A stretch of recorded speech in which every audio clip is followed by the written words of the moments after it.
సంజయరావు గారు, గాజాను భూతల నరకంగా మార్చేసి వేలాది మంది చిన్నారుల మృతికి కారణమైన ఇజ్రాయెల్ ప్రధాని బెంజమిన్ నెతన్యాహు మీద international criminal court arrest warrant జారీ చేసింది. ఇక ఉక్రెయిన్లో చాలా మంది చిన్నారుల మరణానికి కారణమైన రష్యా అధ్యక్షుడు పుతిన్ మీద కూడా ఐసీసీ అరెస్ట్ వారెంట్ ఉంది. మరి ఇప్పుడు ట్రంప్ మీద ఎందుకు అరెస్ట్ వారెంట్ జారీ చేయకూడదు అని చెప్పి సోషల్ మీడియాలో చాలా మంది క్వశ్చన్ చేస్తూ ఉన్నారు. ఎస్ అండి, ఇప్పుడు బెల్లింగ్ క్యాట్ రీసెర్చర్స్ అనేది ఒక సంస్థ ఏంటంటే ఈ మేనాబ్ నగరంలో ఫిబ్రవరి 28వ తారీఖున మేనాబ్ నగరంలో ఒక ఫీమేల్ స్టూడెంట్స్ ఉండే ఒక మదర్సా మీద అటాక్ చేయడం వల్ల 165 మంది స్కూల్ గర్ల్స్ చనిపోవడం, పసిపిల్లలు. ఇది ప్రపంచవ్యాప్తంగా ఒక సంచలనం అయిపోయింది. ఇరాన్ కూడా వాళ్ళ సమాధుల్ని 166 సమాధులను వరుసగా బుల్డోజర్లతో తవ్వించి వాళ్ళని దహన సంస్కారాలు చేసేయడాన్ని ప్రపంచం చూసి జీర్ణించుకోలేకపోయిందనమాట. ఇది యుద్ధ పరిణామాలు అనేవి అంతటి దారుణం.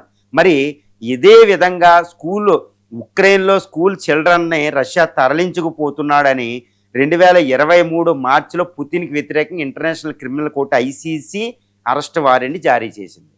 తర్వాత 2024 నవంబర్లో నెతన్యాహు కూడా గాజాలో మారణహోమం చేస్తున్నాడని ఐసీసీ అరెస్ట్ వారెంట్ జారీ చేసింది.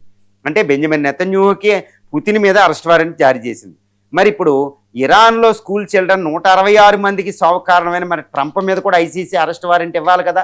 దిస్ ఇస్ ద వన్ ఒక రేషనల్ క్వశ్చన్ అండి, హేతుబద్ధమైన క్వశ్చన్ అది.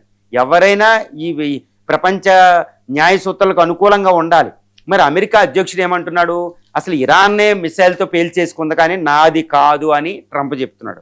కానీ ఇప్పుడు బెల్లింగ్ క్యాట్ రీసెర్చర్స్ ఏం చెప్తున్నారు, అక్కడ ఈ యొక్క తొమహాక్ అనే మిసైలు ఆ యొక్క ఘోరమైన విషయాన్ని క్రియేట్ చేసింది.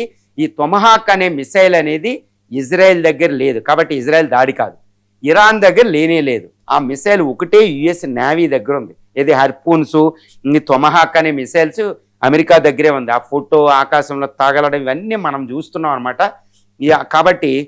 కాబట్టి ఈ యొక్క మిసైల్ అమెరికాయే ప్రయోగించింది. అమెరికా వల్ల ట్రంప్ వల్లే చనిపోయారు. కాబట్టి ఐసీసీ ఇంటర్నేషనల్ క్రిమినల్ కోర్టు ఇప్పుడు కూడా అరెస్ట్ వారెంట్ అనేది ట్రంప్కు వ్యతిరేకంగా జారీ చేయాలి. విచారణ తర్వాత అసలైన విషయం జారీ చేయాలనేది అందరూ కోరుకున్న విషయం.